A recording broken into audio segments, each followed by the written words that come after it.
Yes, hello everyone, Hitesh here and today we're gonna talk about the latest released web series called Iron Heart जो कि हाल ही में Jio Plus Hotstar पर release हो गई है but unfortunately इसके सिर्फ अभी इस वक्त 3 ही एपिसोड्स अवेलेबल हैं तो हम हर वीक जैसे ही फ्रेशली एपिसोड्स रिलीज होते जाएंगे आपके लिए लाते जाएंगे। और पर्सनली कहूँ तो मार्वल की काफी टाइम के बाद में एक अच्छी VFX और ग्राफिक्स लोडेड कोई शानदार स्टोरी लाइन हम व्यूअर्स के सामने आई है जहाँ पर है अ लॉट ऑफ टेक्नोलॉजी, काफी सारे मूवीज के रेफरेंसेस और इसी के साथ भरपूर आयरन मैन गिरी क्योंकि हम तो है आयरन मैन के दीवाने। So now without wasting any time चलिए डायरेक्टली आते हैं इस कहानी की मेन स्टोरी लाइन की तरफ, जिसकी शुरुआत में हमें इस कहानी की one of the lead character called Riri Williams दिखाई जाती है जो कि अपनी बेस्ट फ्रेंड नेटली के साथ बैठ करके ये बातें कर रही थी कि अगर ज्यादा पैसा आ जाएगा या फिर अगर एवेंजर्स से मिलने का मौका मिलेगा तो क्या करेंगे। जहाँ पर नेटली बताती है कि काश मुझे थॉर मिल जाए, वो भी अपने हथौड़े के साथ, तो मजा ही आ जाए। मगर उनकी ये क्लिप उनकी लाइफ की लास्ट क्लिप होने वाली थी क्योंकि उसके बाद नेटली जान से मर गई थी। उसके बाद में सीन 4 साल बाद शिफ्ट होता है जहां पर हम देख पाते हैं कि MIT की टॉपर रीरी विलियम्स जो कि आयरन मैन को अपना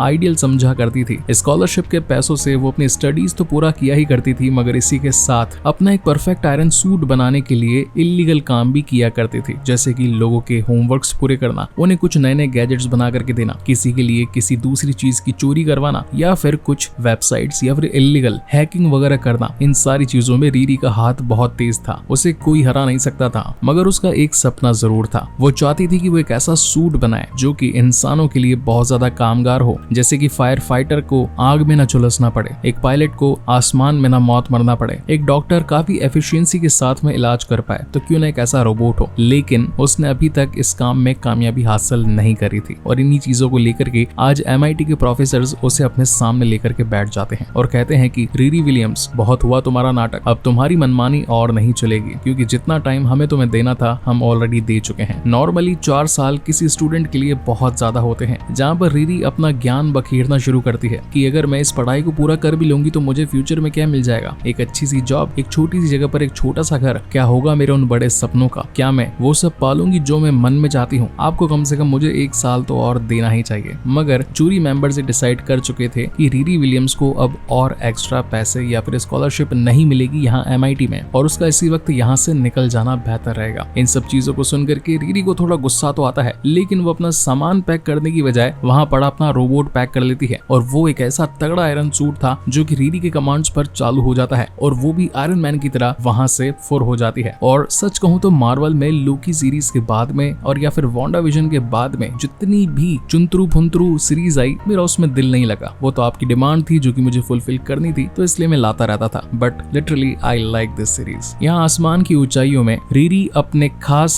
AI असिस्टेंट कॉल्ड ट्रेवर को कहती है कि मेरी लोकेशन यहाँ टेक्सास से सीधा शिकागो इलिनॉय में शिफ्ट कर दो, मुझे मेरे घर जाना है, यहाँ पर रुकना नहीं है। और ये तेज फर्राटेदार आयरन सूट उसे कुछ ही मिनटों के अंदर सीधा इलिनॉय पहुंचा डालता है, लेकिन रास्ते में AI काम करना बंद कर देता है। ऑलमोस्ट 90% सूट टूट चुका था। मीनवाइल हम एक चोरों की टुकड़ी को देख पाते हैं। इसके अंदर टोटल 6 चोर होते हैं जिनका मेन लीडर था पार्कर जो कि हुड के नाम से भी जाना जाता है, उसका कजन भाई John, slug, blood sibling, clown, Rose और इसी के साथ स्टुअर्ड जो कि अपना नाम रैम्पेज बताता है। इनका काम था कुछ ऐसी इलीगल चोरियां करना जो कि छोटे मोटे चोरों की बस की बात नहीं थी। हालांकि इन लोगों की प्लानिंग तो काफी ज्यादा फुल प्रूफ थी, मगर एक छोटी सी गलती की वजह से वहाँ का अलार्म एक्टिवेट हो जाता है और गार्ड्स इनकी चटनी बनाना शुरू कर देते हैं। वो समझ गए थे कि स्टुअर्ड अब हमारे नेक्स्ट मिशन में काम नहीं आ पाएगा, उसे हमें किसी और अच्छे टेक्नोलॉजी वाले पर्सन के साथ चेंज करना पड़ेगा। वहीं दूसरी तरफ रीरी अपने खराब सूट और खराब AI असिस्टेंस की वजह से सीधा जमीन पर गिर पड़ती है और इस जगह का नाम ही था आयरन हार्ट, जो कि अनफॉर्चुनेटली हमारी सीरीज का नाम भी है। अब यहाँ पर अपने टूटे सूट को ले जाते हुए एक छोटा सा बच्चा उसे देख लेता है और कहता है कि अगर तुम चाहो तो मैं तुम्हारी मदद कर सकता हूँ। वैसे मेरा नाम लैंडन है और यहाँ पर मैं जूस बेचने का काम करता हूँ। वैसे तुम्हारे घर तक तुम्हारी हेल्प करने के लिए $20 हुए। वैसे भी महंगाई का जमाना इतना ज्यादा है कि कम खर्चे में काम नहीं चलता। उस छुटकू को $20 दे देने के बाद में रीरी सीधा अपने घर पहुंचती है, जहाँ पर उसकी मुलाकात उसकी मॉम रोनी और इसी के साथ उनकी फ्रेंड से भी होती है। ये फ्रेंड्स काफी ज्यादा रोनी को मैनिपुलेट किया करती थी और यही बोला करती थी कि तुम्हें तुम्हारी पुरानी यादों से मुक्ति ले लेनी चाहिए और तुम्हारी बेटी रीरी जो कि कभी तुम्हारी बात नहीं मानती, वो हमेशा तुम्हारा नुकसान ही करवाएगी। क्योंकि इस बीच तक कॉलेज से फोन आ चुका था रोनी को कि तुम्हारी बेटी रीरी MIT का एक प्रोजेक्ट लेकर के भाग गई है। वहीं रात को हम एक और नए कैरेक्टर से इंट्रोड्यूस होते हैं। इस कैरेक्टर का नाम होता है जेवियर, जो कि कभी नेटली का बॉयफ्रेंड हुआ करता था, उसे नेटली से बहुत प्यार था। और बातों ही बातों में हम व्यूअर्स को पता चलता है कि एक बार रीरी के फादर गैरी के गैराज में कुछ गुंडे घुस आए। उन्होंने वहां पर अंधाधुंध फायरिंग करी, जिसके अंदर नेटली और इसी के साथ गैरी दोनों जान से मारे गए। इन दोनों ने ही अपने दो खास लोगों को खो दिया था। इसी वजह से ये दोनों ही आपस में काफी दुखी थे। इस वक्त जेवियर रीरी के लिए एक खास टेप बना करके लाया था और उसने गैरी के गैराज के पास में गैरी और नेटली की एक बहुत अच्छी फोटो भी बनाई थी। उस फोटो को देख करके रीरी अपनी पुरानी यादों में चली जाती है और गैरी को बाय बोल करके सीधा अपने घर के लिए निकल जाती है। मगर उसे अभी अपने टूटे हुए आयरन मैन सूट पर काम करना था, उसके लिए उसे कुछ पार्ट्स की जरूरत थी। इसलिए नेक्स्ट मॉर्निंग वो सीधा जेवियर के साथ निकल पड़ती है एक गैराज में। लेकिन काफी सारे सामान खरीद लेने के बावजूद अब उसके पास पैसे नहीं थे चुकाने के लिए, और जो बाबूजी दुकान पर बैठे थे वो तो सिर्फ पैसे की भाषा बोलते थे कि तभी वहां पर जॉन पहुंच जाता है और कहता है कि अगर इस कबाड़ का पेमेंट अगर मैं बड़े नोटों में दूं तो कैसा रहेगा। बाबूजी को तो वैसे भी सिर्फ पैसों से मतलब था। जहां पर रीरी जॉन से पूछती है कि इस मेहरबानी की वजह जान सकती हूँ, जहां पर जॉन का कहना था कि तुम यहाँ पर इन चूतियों के साथ रह करके अपना टैलेंट वेस्ट कर रही हो। मैं तो चाहता हूँ कि तुम हमारी टीम ज्वाइन कर लो, जहाँ पर तुम्हारी असली रेस्पेक्ट होगी। जो तुम सोचती हो, जो तुम्हारा विजन है, जो तुम करना चाहती हो और जो तुम पाना चाहती हो, हम सभी उसमें तुम्हारी मदद करेंगे। ये मेरा कार्ड लो और नेक्स्ट मॉर्निंग सुबह 10 बजे पहुंच जाना सीधा जायका कैफे की रसोई में एक लिफ्ट के पास, जो कि तुम्हें सेकंड फ्लोर तक पहुंचा देगी। यहाँ नेक्स्ट डे पहुंचने के बाद में जब वो सेकंड फ्लोर के लिए लिफ्ट में एंट्री करती है कि तभी रास्ते में लिफ्ट खराब हो जाती है। वहां की और छानबीन करने पर रीरी को एक छोटा सा टाइम स्टैम्प दिखाई पड़ता है, जिसके अंदर 3 मिनट की टाइमिंग थी और एक धुआं सा फैल जाता है कि अगर इन 3 मिनटों में वो यहाँ से निकल नहीं पाई तो बिना ऑक्सीजन के मारी जा सकती है। रीरी अपना शातिर दिमाग लगाती है, लेकिन ये सारी प्लानिंग तो ऑलरेडी इस चोर ग्रुप की थी, जो कि ऊपर से बैठकर सीसीटीवी के अंदर रीरी को देख रहे थे कि आखिर वो कौन सा आइडिया चूज करेगी। मगर रीरी उनकी सोच से ज्यादा तेज थी। ये लोग तो उसे 3 मिनट में निकलने के बारे में सोच रहे थे, मगर रीरी ने सिर्फ 1 मिनट में ही उस लिफ्ट का दरवाजा खोल दिया और वहां से अंदर आ गई। जिसके बाद उसकी मुलाकात हुड से होती है। हुड कहता है कि मैं हूँ इस टीम का लीडर, जो कि इस पूरी गैंग को चलाता है। रीरी यहाँ पर तुम्हारा स्वागत है। रीरी समझ गई थी कि ये लोग जरूर कुछ न कुछ तिकड़मबाज लोग हैं जो कि गलत काम करते हैं, मगर हुड उसे अकेले में समझाता है कि देखो, तुम्हें तुम्हारा सूट बनाने के लिए पैसे चाहिए और मुझे तुम्हारे सूट की अभी फिलहाल जरूरत है। मैं चाहता हूँ कि तुम सिर्फ 3 मिशन हमारे साथ करो, उसके बदले में तुम्हें इतना पैसा दूंगा कि तुम एक नहीं ऐसे 10 सूट बना पाओगी। इस बात पर रीरी मान जाती है और ये लोग अपने नेक्स्ट मिशन के लिए तैयार हो जाते हैं। मगर वो नेक्स्ट मिशन अगले दिन ही शुरू होने वाला था, इसलिए रीरी रात भर बैठकर अपने सूट पर काम करने लगती है। इसी रात वो जेवियर के द्वारा दिए गए टेप रिकॉर्डर को सुनने लगती है। उसके अंदर उसने अपने फेवरेट गानों की लिस्ट बना रखी थी। इसी के साथ साथ उन गानों में उसे अपने फादर गैरी और अपनी बेस्ट फ्रेंड नेटली की आवाजें सुनाई पड़ती है। उसके दिमाग में वो पूरा मंजर अगेन घूम जाता है, जहाँ पर उसके फादर अपनी कार पर काम कर रहे थे और रीरी बता रही थी कि आपके पिस्टन सस्पेंशन के अंदर 303 की 38 डिग्री पर ले जाने पर आपको सिर्फ उसे 20 डिग्री गर्म करना है तो आपकी मशीन रेडी हो जाएगी। जब पुराने इंजन से काम चल सकता है तो नया इंजन बनाने की क्या जरूरत। जहाँ पर गैरी का कहना था कि मैं इसीलिए नहीं बना रहा कि इसकी जरूरत है, मैं इसीलिए बना रहा हूँ क्योंकि मैं बना सकता हूँ। और यही डायलॉग आपको आगे इस पूरी सीरीज में कंटिन्यू होता हुआ दिखाई पड़ेगा। और अब देखते ही देखते रात हो जाती है। रीरी अपने काम में इतना ज्यादा मशगूल हो गई थी और अपने नए एआई असिस्टेंट्स पर काम कर रही थी, तो उसने उसे अपने दिमाग से ही जोड़ डाला। अब जहाँ एक तरफ उसका सूट चार्ज हो रहा था, वहीं दूसरी तरफ हम पार्कर को देख पाते हैं, जो कि अपने हुड को एक बहुत ही गर्म जगह पर रखा करता था और अपनी बॉडी पर काफी सारे टैटूज बना लेने के बाद में सीधा हुड के पास जाता है और उसे घूर कर देखने लगता है, मानो जैसे वो हुड उसे कुछ शक्तियां दे रहा हो। हुड को वैसे हम क्लॉक भी समझ सकते हैं, जादुई चोगा भी समझ सकते हैं, मगर उसमें पावर्स क्या हैं वो तो आपको आगे ही पता चलेंगी। मीनवाइल हम देख पाते हैं कि रात भर सूट तो चार्ज हो जाता है, लेकिन नेक्स्ट मॉर्निंग जो रीरी के सामने आता है वो थी उसकी बेस्ट फ्रेंड नेटली का एआई, जिसे देखकर वो पूरी तरीके से शॉक हो जाती है। और इसी तगड़े सस्पेंस के साथ ही बेहतरीन एपिसोड यहीं पर खत्म होता है। इसका नेक्स्ट एपिसोड हम जल्द ही लेकर के आएंगे। सो तब तक के लिए keep watching and stay safe and thank you so much guys for watching this video. मिलते हैं अगले वीडियो में।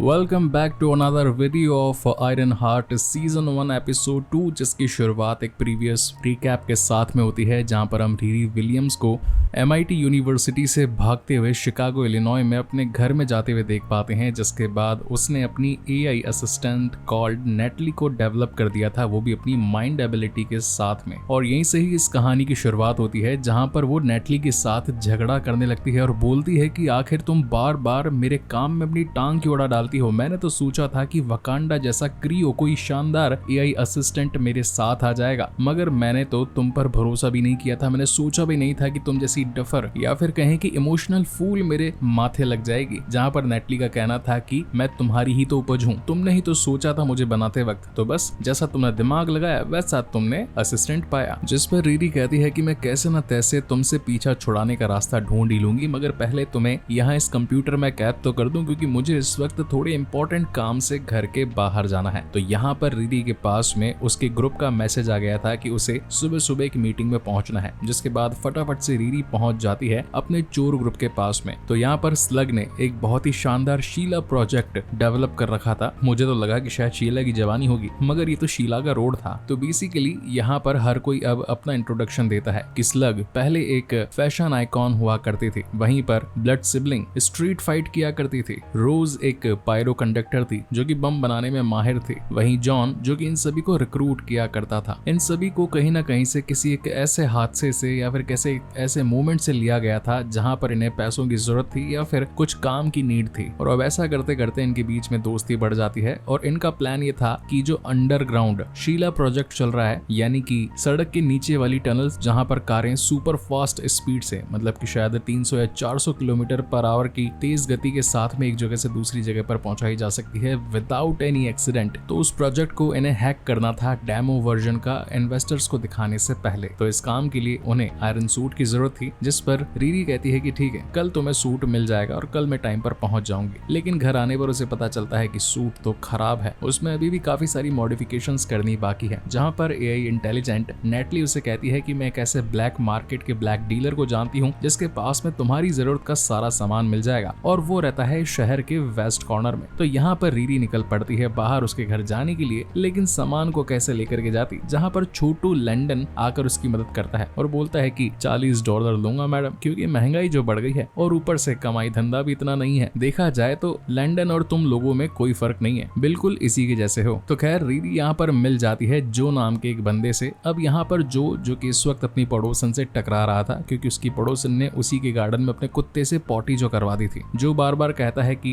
क्या आप इसे अपने गार्डन में पॉटी नहीं करवा सकती, जिस पर वो लेडी अनाप शनाप बोलती रहती है कि कभी घास तीखी है तो कभी कुत्ते का मूड नहीं है तो कभी मेरे पास टाइम नहीं है, और ऐसे करके बेचारे हर बार जो के गार्डन में कुत्ता पॉटी करके निकल जाता है। यहाँ पर इस वक्त रीरी विलियम्स का बताना था कि देखो, मुझे सारी इन्फॉर्मेशन है कि तुम ब्लैक मार्केट का सारा माल रखते हो और मुझे उनमें से कुछ पार्ट्स की जरूरत है। जो कहता है कि शायद जो बंदा पहले यहाँ पर रहता था वो ब्लैक मार्केट में अपना एड्रेस चेंज करना भूल गया, जिस पर रीरी कहती है कि मैंने तो ब्लैक मार्केट का नाम नहीं लिया, तो मैं इसके बारे में कैसे पता चला, यानी कि तुम ही वो पर्सन हो जो कि सारी चीजें रखता है और बेचता है। अगर तुमने मेरी मदद नहीं करी तो मैं जाकर FBI को सारी इन्फॉर्मेशन दे डालूंगी। इस पर जो कहता है कि ठीक है, मैं तुम्हें वहां तक ले जाऊंगा, क्योंकि घर में तो मैं वो सारा सामान रखता नहीं। अब रास्ते में ये लोग कार में जब जा रहे थे तो जो एक गाना प्ले करता है, जिसे सुनकर के रीरी विलियम्स भी उस सॉन्ग को गुनगुनाने लगती है, यानी कि दोनों की पसंद कहीं ना कहीं मैच हो रही थी। वहीं घर के कंप्यूटर में हम देख पाते हैं नेटली को, जो कि इस वक्त अपने आप का एक बेहतर वर्जन बनाने के बारे में सोच रही थी और कैसे भी करके इस कंप्यूटर से बाहर निकलना चाहती थी। वो अपनी सारा साम दाम दंड भेद लगा करके कैसे तैसे एक प्रोजेक्टर के जरिए बाहर तो निकल जाती है, लेकिन तभी रॉनी के सामने आ जाती है। अब रॉनी जैसे उसे देखती है तो नेटली से उसकी अच्छी दोस्ती हो जाती है। मीनवाइल रीरी पहुंची होती है जो के साथ में उसके एक अंडरग्राउंड सीक्रेट हाइडआउट पर, जहां पर उसने ढेर सारा ब्लैक मार्केट का माल जमा करके रखा था, जैसे कि हाई पोटेंशियल प्रोस्थेटिक्स, इसी के साथ MRF। अब MRF टायर की बातचीत नहीं हो रही है यहाँ पर, ये मल्टीपल रिपल्सर फिक्शन की एक मशीन थी जिससे कि धमाके किए जा सकते थे। इन सारी चीजों को देख करके रीरी बहुत ज्यादा खुश थी और सोच रही थी कि आखिर इतना सारा माल इस आम इंसान के पास आखिर आया कहां से, क्या ये सचमुच में कोई टेररिस्ट तो नहीं। लेकिन फिलहाल के लिए तो रीरी को सिर्फ अपनी जरूरत की चीजें चाहिए थी। मीनवाइल यहाँ पर रॉनी और नेटली की काफी अच्छी दोस्ती हो जाती है, जो कि आपस में अपने पुराने गमों को साझा करने लगते हैं। वहीं दूसरी तरफ जो बताता है रीरी को कि आखिर तुम्हें इतना सारा सामान चाहिए क्यों, क्या तुम कोई इल्लीगल काम तो नहीं करने वाली, लेकिन हाँ एक चीज ध्यान रखना, अगर तुम पकड़ी गई तो 100% FBI मेरे पीछे जरूर आएगी और मेरा नाम बदनाम हो जाएगा, जो कि मैं बिल्कुल नहीं चाहता। मेरे कुछ बड़े सपने हैं, मेरा एक बड़ा एम्बिशन है जिसे मुझे पाना ही है। अगर तुम्हारी वजह से कोई भी गड़बड़ हुई तो याद रखना मैं तुम्हें छोड़ूंगा नहीं। जिस पर रीरी उसे पूरी तरीके से श्योर करती है और बोलती है कि तुम्हारे ऊपर कोई भी खतरा नहीं आएगा, और निकल पड़ती है रात को अपने दोस्तों के साथ मिलने के लिए। तो इस वक्त ये लोग शीला की जवानी देखने के लिए पहुंच गए थे, मतलब कि शीला का टनल देखने के लिए पहुंच गए थे। हर कोई सॉफ्टवेयर को हैक करने में लगा हुआ था, जहां पर रीरी रीरी का काम था सबसे पहले जमीन में घुसकर तेज चलती गाड़ियों में से किसी एक गाड़ी को चूज करके उसके नीचे पहुंचकर उसके सस्पेंशंस को खोल देना ताकि गाड़ी ढीली होकर के प्लेटफॉर्म से नीचे गिरे। जब ऐसा होगा तो सिस्टम एक तरीके से करप्ट हो जाएगा, उसे रुकना ही पड़ेगा। जैसे ही सिस्टम रुकेगा तो हैकिंग टीम अपना काम करके पूरे के पूरे एंटायर सिस्टम को हैक कर लेगी, जिसके बाद में डीलिंग होगी। तो सब कुछ स्टेप बाय स्टेप चलता ही जा रहा था, मगर गलती से रीरी के हाथों वो वायरस गिर जाता है। लेकिन तभी नेटली उसका साथ निभाती है और कहती है कि बिना वायरस के भी मैं खुद एक वायरस जनरेट करके इनके सिस्टम को रोक सकती हूँ। और ऐसा ही होता भी है, जहाँ पर फाइनली हुड अपना चेहरा रिवील करता है शीला जी के सामने और बताता है कि मेरे पास तुम्हारे लिए कॉन्ट्रैक्ट है। हम सभी को यानी कि 6 चोरों को 6 डिजिट में सैलरी चाहिए, कंपनी की इक्विटी शेयर्स चाहिए, हमारे काम में कोई रोक टोक नहीं होनी चाहिए और जब हम चाहें जहां चाहें वहां पर पहुंच जाने चाहिए विदाउट एनी लाइसेंस। अगर कॉन्ट्रैक्ट पे साइन करती हो तो अच्छी बात है और अगर नहीं तो हम तुम्हारी इस पूरी टनल को उड़ा देंगे और इन्वेस्टर्स के सामने तुम्हारा भरता बन जाएगा। नहीं चाहते हुए भी शीला की जवानी को ये साइन करना ही पड़ता है। ये लोग काफी ज्यादा खुश थे अपनी जीत को सेलिब्रेट करने के लिए। जैसे ही रीरी ऊपर आती है कि तभी एक गार्ड उसे देख लेता है, वो उसे शूट करने वाला था, लेकिन तभी पीछे से इनविजिबल हुड यानी कि पार्कर बीच में आ जाता है और अपनी ही बंदूक से एक ऐसी गोली चलाता है जिसका डायरेक्शन वो खुद के हिसाब से मोड़ के सीधा गार्ड के हाथ में मार देता है। इन चीजों को देख करके पहले रीरी शॉक में चली जाती है, क्योंकि ऐसा कभी पहले उसने देखा नहीं था। घर आने के बाद वो सोच में पड़ जाती है कि आखिर उसका ये सूट क्या क्या कर सकता है, क्योंकि कहीं ना कहीं उसकी सूट की मौजूदगी ने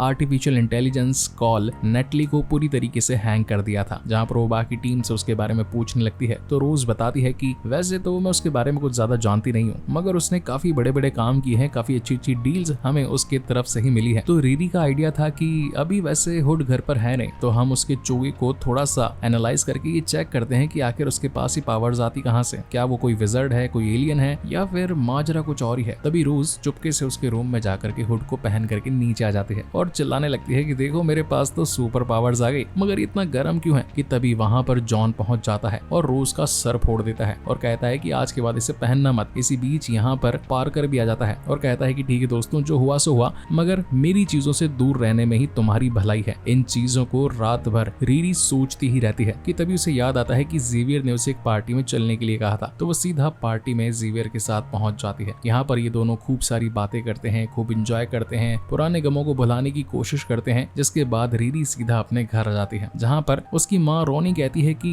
वैसे नेटली का तुमने जो एआई बनाया है वो इतना भी खराब नहीं, वो काफी ज्यादा इंटेलिजेंट है और मुझे तुम पर नाज है। इन दोनों माँ बेटियों की जोड़ी खूब बन रही थी। जिसके बाद सीन शिफ्ट होता है नेक्स्ट मॉर्निंग और हम जो को देख पाते हैं, जो कि इस वक्त अपने गार्डन से बाहर जा ही रहा था कि तभी कुत्ते की टट्टी में पैर भर जाता है बेचारे का और वो फाइनली डिसाइड करता है कि अब तो मैं स्ट्रॉन्ग बनकर अपना बदला लेकर आऊंगा। देन वो जाकर एक प्लास से सारे के सारे उसके सनफ्लावर को काट डालता है, यानी कि जो का माइंड मैनिपुलेट हो गया था। और इसी तगड़े सस्पेंस के साथ ये शानदार एपिसोड यहीं पर खत्म होता है। सो गाइस, आपको ये वीडियो कैसा लगा please let me know in the comment section, और अगर पहली बार इस चैनल पर आए हैं तो प्लीज जाते जाते सब्सक्राइब जरूर कीजिएगा, क्योंकि ऐसी वीडियोस बनाने में हमें बहुत मेहनत लगती है। इसका 3rd एपिसोड भी हम जल्द ही लेकर आने वाले हैं। सो तब तक के लिए keep watching and stay safe and thank you so much guys for watching this video. मिलते हैं अगले वीडियो में। Very good morning everyone, this is Hitesh and today we gonna talk about the latest released web series called Iron Heart. और आज हम इसके season 1 episode 3 के बारे में बात करने जाने वाले हैं। रियाज पूरी तरीके से करके आए हैं, गला एकदम खुला हुआ है और आज का एपिसोड भी काफी ज्यादा इंटरेस्टिंग है। So now without wasting any time चलिए डायरेक्टली आते हैं इस कहानी की मेन स्टोरी लाइन की तरफ, जिसकी शुरुआत एक प्रीवियस रिकैप के साथ होती है और इसी 2nd एपिसोड की चोरी से निकले पैसों से ऐश करते हुए हमारे नए चोर अपनी एक नई लाइफस्टाइल को एंजॉय कर रहे थे। तो बेसिकली यहाँ पर स्लग, ब्लड सिबलिंग, रोज और अपनी रीरी विलियम्स सभी बैठ करके सोच रहे थे कि आखिर जितना पैसा आया है इसे उड़ाएं कैसे। हर किसी के क्या प्लान्स है, कोई बोलता है कि मैं रेस्टोरेंट ओपन करना चाहता हूँ, तो कोई बोलता है कि मैं अपना एक underground street fight club open करवाना चाहता हूँ। तो हर किसी के अलग अलग सपने थे। कि तभी यहाँ पर रीरी बोल पड़ती है कि तुम्हें नहीं लगता कि पार्कर का हुड थोड़ा सा अजीब है, वो इतने खतरनाक काम एकदम से कैसे कर लेता है। कि तभी रोज वहां पर उसका वो हुड पहनकर नीचे आ जाती है और बोलती है कि गर्म तो ज्यादा है, मगर देखो अब तो मेरे पास सुपर पावर्स आ गई है। कि तभी वहां पर जॉन पहुंच जाता है और उसका सर जोर से टेबल पर दे मारता है। इन सभी के बीच में जबरदस्त झगड़ा हो जाता है। कि तभी यहाँ पर पार्कर भी आ जाता है और कहता है कि देखो हमारी दोस्ती में ही बनी रहे तो ज्यादा बेहतर रहे, दुश्मनी में ना जाए तो सही रहेगा। और रही बात इस हुड की, तो तुम लोगों को मैंने ऑलरेडी बोल रखा था कि इससे हमेशा दूर रहना, तो अब कभी इसके करीब आने की कोशिश मत करना। मगर रीरी ये समझ गई थी कि जरूर कुछ ना कुछ तो खास है इसके उस हुड में, जिस जिसकी वजह से पार्कर को पावर्स मिलती है और उन्हीं पावर्स की बदौलत वो एक बड़ा कोई खास काम अंजाम देने वाला है जो कि उसके पर्सनल पॉइंट ऑफ व्यू से रिलेटेड है। यानी कि पास्ट में ऐसा पार्कर के साथ कुछ तो हुआ था जो कि गलत था, जिसे कि पार्कर अब एक बदले के रूप में देखता है और उन्हीं चीजों के साथ अपना एक बहुत बड़ा कांड करने वाला है। जिसके बाद में सीन डायरेक्टली शिफ्ट होता है जेवियर के घर पर। तो बेसिकली यहाँ पर रीरी उसके लिए बहुत महंगे हेडफोन्स लेकर के आई थी और कहती भी है कि यार तुम्हारे ये पुराने हेडफोन्स आखिर तुम कैसे इनके साथ काम कर लेते हो, टूटी हुई तार, फटा हुआ लेदर, हर जगह इतने सारे स्क्रैचेस और साउंड फड़ फड़ फड़ फड़। तो मैंने सोचा क्यों ना तुम्हें एक नए हेडफोन्स गिफ्ट कर दूं। मगर जेवियर उन हेडफोन्स को एक्सेप्ट नहीं करता। इवेंचुअली उसके साथ बात भी करता है कि तुम चेंज हो गई हो रीरी, एक वक्त ऐसा था जब तुम्हारे पास में कबाड़ खरीदने का पैसा तक नहीं था और आज तुम इतने महंगे हेडफोन्स खरीद रही हो, कहीं तुम कुछ गलत काम तो नहीं कर रही। जहाँ पर रीरी उसे बताती है कि नहीं जेवियर ऐसा कुछ भी नहीं है, बस मेरी जॉब लग गई और मेरी सैलरी अच्छी है तो इतना तो मैं तुम्हारे लिए अफोर्ड कर ही सकती हूँ। और जब वो अपने घर गई हुई होती है तो कोई दरवाजे पर नॉक करता है। रोनी जब गेट खोलती है तो वहाँ पर जो खड़ा था और वो बोलता है कि क्या यहाँ पर रीरी विलियम्स रहती है। रीरी यहाँ पर जो को देख करके काफी शॉक थी क्योंकि उसने तो जो को अपना एड्रेस तक नहीं बताया था। बाहर आने पर जो बताता है कि मैंने अपनी उन सभी चीजों के ऊपर और भी ज्यादा एक्सपेरिमेंट्स करने शुरू कर दिए हैं और उनके रिजल्ट्स खतरनाक हो सकते हैं, यानी कि हम उनसे ढेर सारा पैसा कमा सकते हैं और इस काम में मुझे तुम्हारी जरूरत है क्योंकि तुम किसी भी चीज को अपग्रेड करना बहुत अच्छे से जानती हो। जिस पर रीरी मना कर देती है मगर जो कहता है कि अगर तुमने मेरा साथ नहीं दिया तो मैं तुम्हारी मॉम को तुम्हारी सारी पोल पट्टी दे दूंगा। तो इस पर रीरी को हाँ बोलना ही पड़ता है। जब वो अपने रूम में आती है तो यहाँ पर नेटली से बातें करने लगती है। अच्छा हाँ, अब इस पूरी सीरीज के अंदर हर बार न जाने कितनी सारी मूवीज, वेब सीरीज और अलग अलग ईस्टर एग्स के रेफरेंसेस दिए गए हैं तो वो मैं सारा का सारा आज ही पेल देता हूँ। तो यहाँ पर उसके सामने ग्रीन कलर का मॉन्स्टर जैसा टॉय पड़ा था जो कि एक एनिमेटेड सीरीज मॉन्स्टर से रिलेटेड है। यहाँ पर जब वो नेटली से बातें कर रही थी तो पाडुवान का जिक्र करती है। अब पाडुवान बेसिकली स्टार वॉर्स के एक कैरेक्टर का नाम है और जब ये लोग चोरी वगैरह कर रहे थे तो अपने आप को मोशन 11 और सुप्रानो से कांटेक्ट कर रहे थे। तो बेसिकली मोशन 11 एक ऐसी 11 चोरों की टीम थी जो कि इम्पॉसिबल चोरियां किया करते थे। वहीं सुप्रानो भी ऐसे ही एक चोरों का गैंग था जहां पर इनका रेफरेंस लिया गया। बात में मैड्रीपुर का जिक्र होता था क्योंकि रोज जो कि एक पायरो कंडक्टर थी, बॉम्ब के बारे में ज्यादा नॉलेज रखा करती थी, वो बताती थी कि मैं मैड्रीपुर की बहुत अच्छी शातिर खिलाड़ी हूँ। तो बेसिकली मैड्रीपुर MCU की ही Falcon and the Winter Soldier series का एक पार्ट था जहाँ पर गुंडे बदमाश रहते थे। और MCU की सीरीज है तो काफी बार कैप्टन अमेरिका,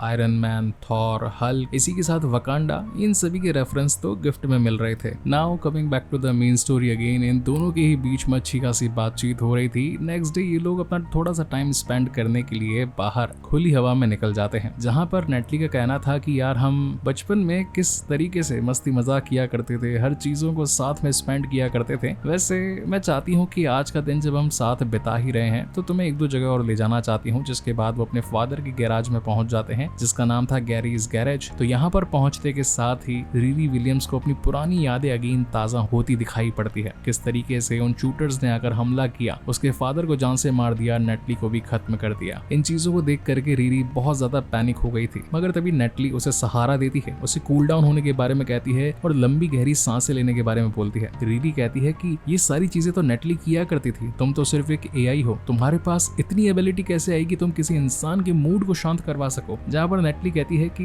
ये तो बस मेरा जलवा है, आगे आगे देखते जाओ क्या क्या होगा। जब वो घर पहुंचती है तो उस वक्त वहाँ पर पुलिस मौजूद थी। रीरी के पूछने पर पुलिस वाले बताते हैं कि क्या तुम स्टुअर्ट को जानती हो जो कि रैम्पेज के नाम से भी फेमस है, हाल ही में उसकी डेड बॉडी मिली है, किसी ने उसका मर्डर कर दिया, अगर उससे रिलेटेड तुम्हारे पास कोई खबर है तो बताना मत भूलिएगा। जिस पर रीरी कहती है कि हाँ, एक एग्जाम के चलते हम आपस में मिले थे, कुछ बातचीत हुई थी मगर फिलहाल वो कहाँ है, उसके साथ क्या हुआ इसके बारे में मैं कुछ नहीं जानती। रोनी उससे पूछती भी है कि क्या तुम सचमुच रैम्पेज को जानती थी, जहाँ पर रीरी उस बात को टालते हुए सीधा अपने रूम में चली जाती है। और यहाँ पर ये दोनों मिलकर के सोचने लगते हैं कि आखिर स्टुअर्ट के साथ ऐसा हुआ कैसे। वो तो इन चोर गैंग की मेंबर्स का एक अच्छा पर्सन था, ठीक ठाक काम भी कर रहा था, हालांकि लास्ट मिशन में वो था नहीं, मगर अचानक से उसकी डेड बॉडी मिलना, इसके पीछे जरूर हो सकता है कि पार्कर का हाथ हो। तो नेटली कहती है कि अगर हम उसके हुड का एक छोटा सा टुकड़ा निकाल कर उस पर अपना एनालिसिस स्टार्ट करें और ये पता लगाने की कोशिश करें कि आखिर उस हुड में और कितनी पावर्स हैं, तो शायद हम उसे बुरे काम करने से रोक सकते हैं। इस बात पर ये दोनों एग्री हो जाते हैं। मीनवाइल सीन शिफ्ट होता है पार्कर पर, जो कि इस वक्त अपने कमरे में गर्मी के अंदर बैठ करके योगा कर रहा था। जॉन आकर कहता है कि एक तो वैसे ही मौसम गर्म है, ऊपर से कमरा भट्टी की तरह तप रहा है, क्या तुझे इतनी गर्मी सहन हो जाती है। जिस जिस पर पार्कर का कहना था कि कुछ पाने के लिए कुछ खोना पड़ता है, मेरे शरीर को यही गर्मी शांत रखती है, तुम बताओ क्या तुम हमारे नेक्स्ट टारगेट के लिए तैयार हो। तो बेसिकली जॉन जो कि अपने नेक्स्ट टारगेट हेरिलूम को बनाने वाला था, हेरिलूम एक ऐसा शख्स था जिसके पास में कृत्रिम खेती यानी कि आर्टिफिशियल फार्मिंग का एक बहुत बड़ा प्लांट लगा हुआ था और उनका नेक्स्ट टारगेट वही था। लेकिन लास्ट टाइम हुए खतरे की वजह से ये लोग रिस्क उठाना नहीं चाहते थे, मगर इस मिशन के लिए पार्कर बहुत ज्यादा एक्साइटेड था और वो कह देता है कि चाहे कुछ भी हो जाए हम ये मिशन करके ही रहेंगे। वही नेक्स्ट मॉर्निंग रीरी विलियम्स पहुंची होती है जो के घर पर और जो को देखते ही उसका दिमाग खराब हो जाता है क्योंकि उसने अपने हाथ में एक चिप डालने के बारे में सोचा था और इस चिप के जरिए वो कहीं भी खुफिया तरीके से हथियार लेकर के जा सकता था। इसी के साथ उसने अपने कुछ और एक्सपेरिमेंट्स के बारे में बताया और कुछ ऐसी चीजों के बारे में बताया जैसे कि बायोप्रोस्थेटिक। ये बेसिकली एक ऐसी चमड़ी होती है जो कि हथियारों को छिपाकर अंदर लेकर जा सकती है और वेपन डिटेक्टर उसे डिटेक्ट नहीं कर सकता था। इसी बीच गलती से जब रीरी एक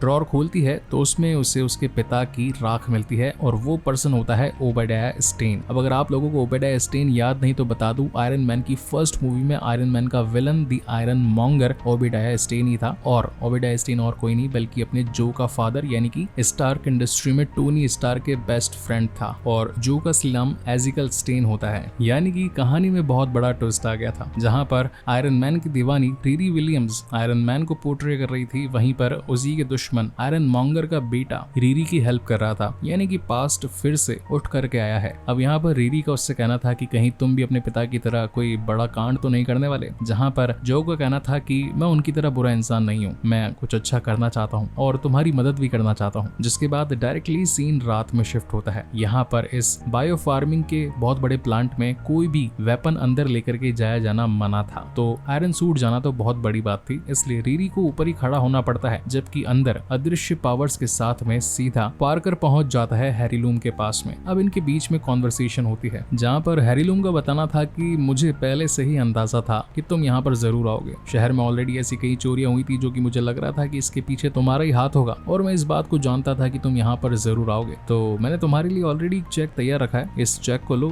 अपनी कीमत उठाओ और फुट लो यहाँ से। जहाँ पर पार्कर का कहना था कि ये तो चिल्लर बराबर है, मुझे तो तुमसे कॉन्ट्रैक्ट साइन करवाना है। अब जो एक तरफ इनकी ये सीक्रेट बातचीत चल रही थी, वहीं नीचे से छिपके से पहुंच गई थी रीरी और अपने एक रिपल्सर बीम की मदद से उसके हुड का एक छोटा सा टुकड़ा काट लेना चाहती थी, लेकिन वहां के मेटल डिटेक्टर्स ने उसकी इस मशीन को डिटेक्ट कर लिया और देखते ही देखते वहां का अलार्म एक्टिवेट हो गया। अलार्म एक्टिवेट हो जाने की वजह से पूरी की पूरी फैक्ट्री में हर जगह ऑटो सिक्योरिटी मोड ऑन हो गया, जिसकी वजह से सारे दरवाजे बंद होने लग गए और कार्बन डाइऑक्साइड हर जगह फैलने लग गई, ताकि जो भी चोर या घुसपैठिया है वो ऑक्सीजन न मिलने की वजह से मारा जाए। सभी की हालत बहुत बुरी हो गई थी। कैसे तैसे यहाँ पर पार्कर अपने एक दो दोस्तों को बाहर तो निकाल लेता है, मगर इस वक्त जॉन को रीरी की सच्चाई के बारे में मालूम चल गया था कि उसके हाथ में हुड का टुकड़ा कैसे आया और वो बिना सूट के यहाँ पर घूम कैसे रही थी, क्योंकि सूट में उस वक्त नेटली मौजूद थी जो कि अपने आर्टिफिशियल इंटेलिजेंस से उस सूट को कंट्रोल कर रही थी और रीरी खुद अंदर गई थी हुड का टुकड़ा लाने के लिए। लेकिन अब जैसे कि जॉन को ये सारी बातें पता लग गई थी तो इनके बीच में अच्छी खासी फाइट आती है और ऑक्सीजन कम हो जाने की वजह से ये दोनों भी बहुत ज्यादा परेशान होने लग गए थे। मगर एंड मोमेंट पे यहाँ पर सूट पहुंच जाता है और रीरी विलियम्स सूट में बैठ करके निकल जाती है। जब ये बात टीम को पता लगती है कि जॉन अभी तक आया नहीं तो इस बात से पार्कर बहुत ज्यादा खफा हो जाता है। एपिसोड के एंडिंग में हम ये देख पाते हैं कि वो अपने घर पर पहुंच गया था और उस अनजानी शक्ति से बातचीत करने लगता है कि आखिर क्यों तुमने मेरे दोस्त को छीन लिया, क्या ये भी तुम्हारे प्लान का हिस्सा था, आखिर तुम मुझसे और करवाना क्या चाहते हो। उसकी बातों से ये लग रहा था कि उसके सामने जरूर कोई एक ऐसी एंटिटी मौजूद है जो कि उससे ये सारे काम करवाती है। वहीं रीरी विलियम्स को ये मालूम चलता है कि उसका जो प्रोस्थेटिक बायो स्किन थी वो वहीं छूट गई है, यानी कि जब प्लांट की छानबीन होगी, तहकीकात होगी तो उस मटेरियल की छानबीन से सीधा जो पकड़ा जाएगा, जो कि मैं नहीं चाहती। और वो बहुत रोने लगती है। इसी तगड़े सस्पेंस के साथ ये बेहतरीन एपिसोड यहीं पर खत्म होता है। सो गाइस, आपको ये वीडियो कैसा लगा please let me know in the comment section, और अगर वीडियो पसंद आया है तो जाते जाते चैनल को सब्सक्राइब जरूर कीजिएगा, क्योंकि ऐसी वीडियोस लाने और बनाने में हमें सचमुच बहुत खर्चा और बहुत मेहनत लगती है, तो इतनी मेहनत के लिए थोड़ा सा सपोर्ट तो बनता ही है। इसका नेक्स्ट एपिसोड नेक्स्ट वीक जैसे ही रिलीज होगा हम एट अ टाइम ले आएंगे। सो तब तक के लिए keep watching and stay safe and thank you so much guys for watching this video. मिलते हैं अगले वीडियो में। Hi everyone, very good morning and today we are going to talk about the latest released web series called Iron Heart, और आज हम इसके season 1 and episode 4 के बारे में बात करने वाले हैं। एंड आई होप कि आपने इसका first, second and third part जो कि मैंने बेहतरीन 1080p क्लिप्स के साथ में ऑलरेडी अपलोड कर दिया था वो जरूर देख लिया होगा। अगर नहीं भी देखा होगा तो एज यूजुअल हमेशा की ही तरह उन वाले वीडियोस का लिंक आपको इस वीडियो के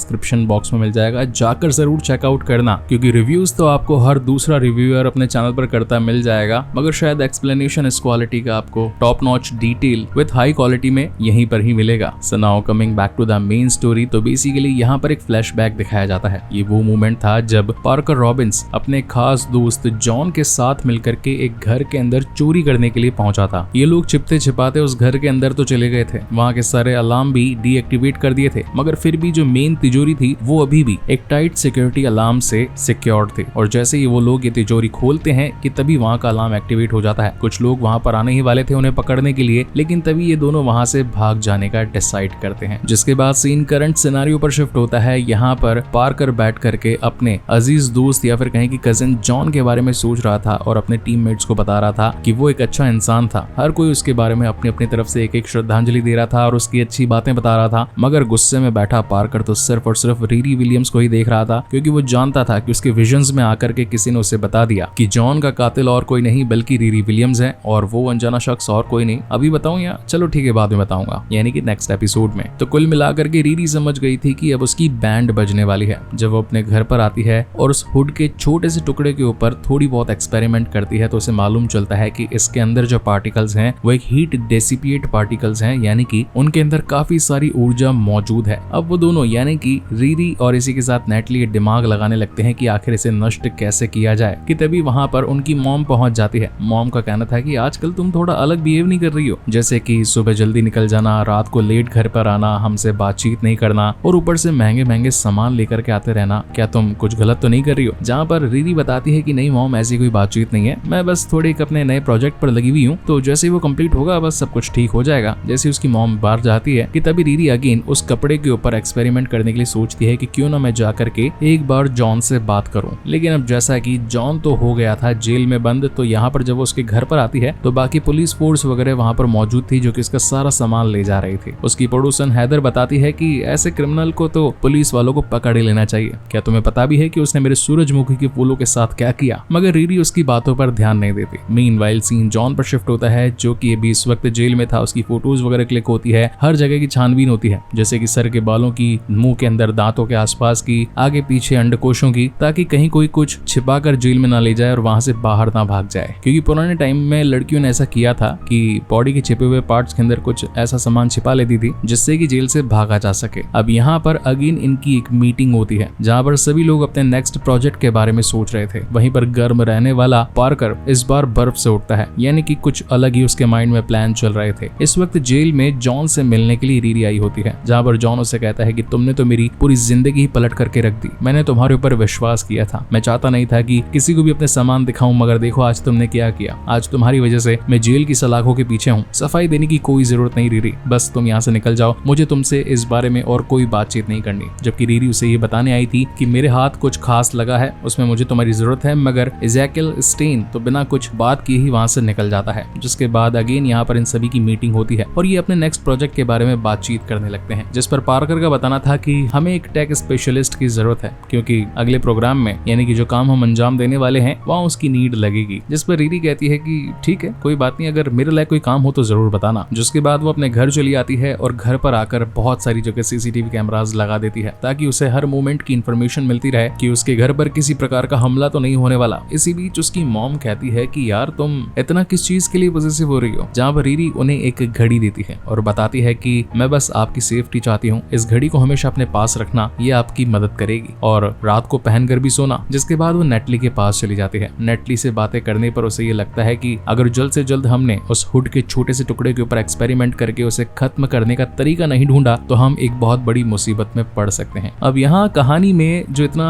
टाइट सीन चल रहा था, मतलब कि हाइपर टेंशन टाइप सा, तो इस मूवी को या फिर कहीं की सीरीज को थोड़ा लाइट बनाने के लिए एक लव एंगल डाला गया। अच्छा, अब लास्ट एपिसोड में मुझसे गलती हो गई थी। मुझे पहले ये लग रहा था कि नेटली जो होगी वो जेवियर की गर्लफ्रेंड होगी, मगर ऐसा नहीं था। जेवियर की गर्लफ्रेंड रीरी ही होती है, बल्कि नेटली तो उसकी बहन थी। और सबसे खास बात तो ये थी कि पिछले 3 एपिसोड में ये सिस्टर, ब्रदर ऐसे कुछ वर्ड्स भी यूज नहीं किए गए, तो इससे क्रिएटर का तो थोड़ा सा मिस आइडेंटिफिकेशन तो होता ही है। मगर इस बार जो मतलब 4th, 5th और 6th एपिसोड है, इसमें धाप धाप कर बोला गया है कि वो मेरी सिस्टर है, वो मेरी बहन है। तो कुल मिलाकर भाई बहन वाला एंगल भी डाल दिया गया और एक लवेबल कपल का भी एंगल डाल दिया गया है, जहां पर रीरी के मन में कहीं ना कहीं जेवियर के लिए थोड़ी बहुत या फिर कहें कि कुछ ज्यादा ही अट्रैक्शन दिखाई गई, जिसके बाद वापस से अपने घर पर आ जाती है और अपने सूट पर काम करने लगती है। इन बिटवीन रात को उसकी मम्मी कुछ मूवी देख रही थी तो जोरदार गोलियों की आवाज चली तो एक एयर बैग सूट तैयार हो गया। जब रीरी भाग कर आई तो उसने अपनी मॉम को उस एयर बैग में पाया, जहाँ पर उसकी मॉम डर गई थी और पूछती है कि आखिर तुम रात को सूट पहनकर क्यों सो रही थी, मुझे इसके बारे में अभी बताओ। तो ये लोग बैठ करके सोफे पर कॉन्वर्सेशन करने लगते हैं, जहाँ पर उसकी मॉम कहती है कि शायद तुम्हें टेक्नोलॉजी की नहीं बल्कि मैजिक की जरूरत है, इसलिए मेरे पास कोई इंसान है जो इस काम में तुम्हारी मदद कर सकता है। जिसके बाद नेक्स्ट डे ये लोग पहुंच जाते हैं एक कैंडी शॉप में या फिर कहें कि स्वीट शॉप में। इसका नाम था स्टेन डोनट्स, जहाँ पर बहुत सारे टाइप की चॉकलेट्स, कॉफी और अच्छे अच्छे डोनट्स मिला करते थे। दिखने में शॉप बिल्कुल नॉर्मल लग रही थी, मगर यहाँ के काम करने वाले यानी कि ज़ल्मा और मैडलाइन काफी सारी काले जादू की टेक्निक्स को जाना करते थे। तो बेसिकली मैडलाइन जो थी वो कभी कामाताज के अंदर एक स्टूडेंट हुआ करती थी। यहाँ पर कामाताज को कामरताज भी बहुत बार प्रोनाउंस किया गया है। अब कामाताज बेसिकली वो प्लेस है जहाँ पर खुद डॉक्टर स्ट्रेंज ने भी अपनी पढ़ाई पूरी करके एक अच्छे जादूगर बनने की डिग्री हासिल करी थी। मतलब डिग्री तो नहीं, लाइक टाइम कंट्रोलेशन पावर को जाना था। अब उस स्कूल में काफी सारी मैजिकल ट्रिक्स सिखाई जाती थी, मगर मैडलाइन उसे पूरा ना कर पाई और इस शहर में आकर के यानी कि आयरन हार्ट में आकर के उसने अपनी बेटी के साथ में ये चॉकलेट स्टोर खोल लिया। अब यहाँ पर ज़ल्मा ये देखते ही पहचान जाती है कि इन लोगों को जरूर कोई तो प्रॉब्लम है, तो वो सीधा एक पोर्टल खोल करके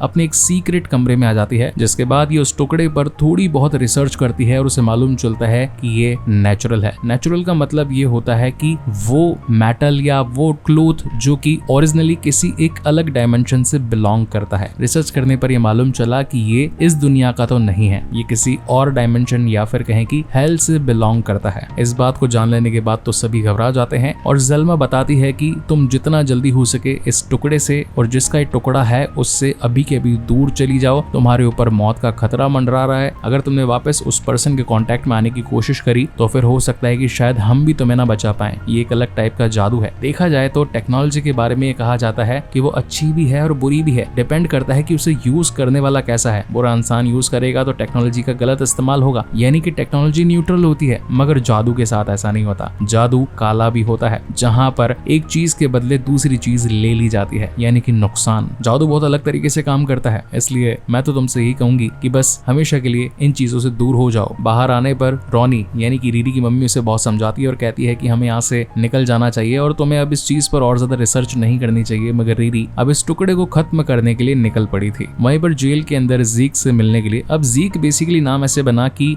जो और एज़ेकिल, तो इन दोनों कंबाइन करके पार्कर उसे जीक जीक बोल रहा था, तो हम भी इसे जीक ही नाम प्रोनाउंस करेंगे। पार्कर का कहना था कि जीक तुम अब कितना टाइम और यहाँ जेल में बिताना चाहोगे, वैसे भी गलती तो कोई तुम्हारी थी नहीं और किसी और की मिस्टेक की वजह से यहाँ पर सजा काटने मैं तुम्हें दूंगा नहीं, तो मेरे साथ हाथ मिला लो। जीक कहता है कि आखिर तुम मुझसे चाहते क्या हो, जहाँ पर उसका कहना था कि मुझे किसी एक खास पर्सन को जान से मरवाना है, उसके बदले मैं तुम्हें जेल से हमेशा की आजादी दूंगा और इसी के साथ थोड़ी और सुपर पावर्स दूंगा, जहाँ पर इन दोनों की डील हो जाती है। वहीं पर हम रीडी को देख पाते हैं जो कि इस वक्त सीक्रेट हाइड आउट पर पहुंची थी जीक के, और इस लैब में आकर के वो इस छोटे से टुकड़े के ऊपर ऑलमोस्ट सारे एक्सपेरिमेंट करती है, जैसे कि अग्नि, वायु, जल, धरती और भी जो डिफरेंट काइंड ऑफ केमिकल्स होते हैं उनके साथ में भी वो उस टुकड़े को नष्ट करने की कोशिश करती है। मगर ये हुड का टुकड़ा किसी के बाप से न खत्म होने वाला था। मुझे तो ऐसा लग रहा था जैसे कि कोई हैरी पॉटर मूवी का हुक है जिसे सिर्फ कोई श्रापित वस्तु ही तोड़ सकती थी। तो कुल मिलाकर के इन दोनों ने ही एक मोमेंट के लिए हार मान ली थी। वहीं पर सीन शिफ्ट होता है रात में जीक पर, जिसे कि अब पार्कर छुड़वाने के लिए आ गया था। वो जेल की लाइट्स के थ्रू उसे इंडिकेशन दे रहा था कि लेफ्ट मोड़ो, राइट मोड़ो, आगे तक पहुंचो, पीछे तक छिपो, और ऐसा करते कराते जीक जेल से बाहर निकल जाता है। मीनवाइल अपनी खामोशियों और अपनी दूरियों को कम करने के लिए रीडी पहुंची होती है जेवियर के पास में। हालांकि जेवियर उसके पास नहीं आया था, उसे लाया गया था, वो भी नेटली के थ्रू एक सूट में डलवा करके। और जाहिर सी बात है मार्वल की स्टोरी है तो अच्छे सीजीआई तो है ही इसमें। और अब फाइनली रिवील होता है कि आखिर सूट को चलाया किसने, तो वो थी नेटली। अब जब फर्स्ट टाइम भाई बहन आमने सामने होते हैं तो जेवियर का दिमाग घूम जाता है और वो चिल्लाने लगता है रीडी पर कि आखिर तुमने मेरी बहन को क्या खिलौना समझ रखा है क्या, कि उसे अपने सूट का नौकर बना दिया, अब मैं तुमसे बात नहीं करूंगा। और इन दोनों की काइंड ऑफ एक ब्रेकअप टाइप सी हो जाती है और वो बंदा अपने काम से निकल जाता है। मीनवाइल हम जीक को देख पाते हैं जिसके ऊपर पूरी टीम यानी कि हुड की बोले तो पार्कर, स्लग, ब्लड सिबलिंग, ये सभी उस पर एक खास टाइप का एक्सपेरिमेंट करते हैं जिससे उसकी बॉडी एक सुपर ह्यूमन में कन्वर्ट हो जाती है। और अब पार्कर तैयार था अपने कजन जॉन का बदला लेने के के लिए रीरी से। और इसी तगड़े सस्पेंस के साथ ये शानदार एपिसोड यहीं पर खत्म होता है। गाइस, आपको ये स्टोरी एक्सप्लेनेशन, ये वीडियो कैसा लगा, please let me know in the comment section. Video पसंद आया हो तो जाते जाते प्लीज इसे लाइक और चैनल को सब्सक्राइब जरूर कीजिएगा, क्योंकि ऐसे वीडियोस बनाने में हमें सचमुच बहुत मेहनत लगती है। इसका नेक्स्ट एपिसोड भी हम जल्द ही लेकर आने वाले हैं। सो तब तक के लिए keep watching and stay safe and thank you so much guys for watching this video. मिलते हैं अगले वीडियो में। Hi guys, very good morning again and now we are talking about the Iron Heart season 1 episode 5, जिसकी शुरुआत में मौत का फरमान जारी हो गया था पार्कर रॉबिन्स के हाथों फॉर रीरी विलियम्स। तो अब उसकी सिटी बिटी गुल होने ही वाली है, जहां पर वो तो थी कहीं और सूट कहीं बैठा था छत पर, जहां पर नेटली खुद को और एनहांस करने के बारे में सोच रही थी कि तभी एक मैग्नेटिक डंडा आकर के उसके घुस जाता है। मतलब कि उस डंडे के थ्रू उसे एक ट्रक में कैद कर दिया जाता है और ये प्लान था स्लग का। वहीं दूसरी तरफ हम रीरी विलियम्स को देख पाते हैं, जो कि इस वक्त जेल्मा के साथ बैठ करके फ्रेंच फ्राइज खा रही थी, वो भी केचप के साथ में। पता नहीं केचप था या फिर शेजवान चटनी। वेल, आपको क्या पसंद है कमेंट सेक्शन में जरूर बताइएगा। जेल्मा का पूछना था कि आखिर तुम्हारी प्रोसेस कहां तक पहुंची, जिस पर रीरी बताती है कि फिलहाल के लिए तो मैं जितने सोर्सेस ट्राई कर सकती थी, जलवायु, अग्नि, धरती और बायोकेमिकल थिंग्स, तो मैंने ऑलमोस्ट सब कुछ ट्राई कर लिया, बट हुड है कि नष्ट होने का नाम नहीं ले रहा। ये जरूर काले जादू की पैदाइश है, इसे जादू से ही नष्ट करना पड़ेगा। जहां पर जेल्मा कहती है कि ठीक है, इस काम में मैं तुम्हारी मदद करने के लिए तैयार हूँ। अब जहां पर एक दूसरे की डील हुई ही थी कि तभी यहाँ पर पहुंच जाती है टुच्चे टपोरियों की टीम, जिनके अंदर थी ब्लड सिबलिंग रोज और इसी के साथ में दी पायरो कंडक्टर क्लोन। तो यहाँ पर इनके बीच में अच्छी खासी फाइट आती है। अब ये जो फाइट थी ये मुझे बहुत ही ज्यादा बचकानी फाइट लगी, क्योंकि अगर इन्हें डायरेक्टली रीरी को खत्म करने का ऑर्डर मिला था तो सीधा टेबल के नीचे एक बम फेंक देते और 2 सेकंड में वो फट जाता, मगर ऐसा इनको करना नहीं था।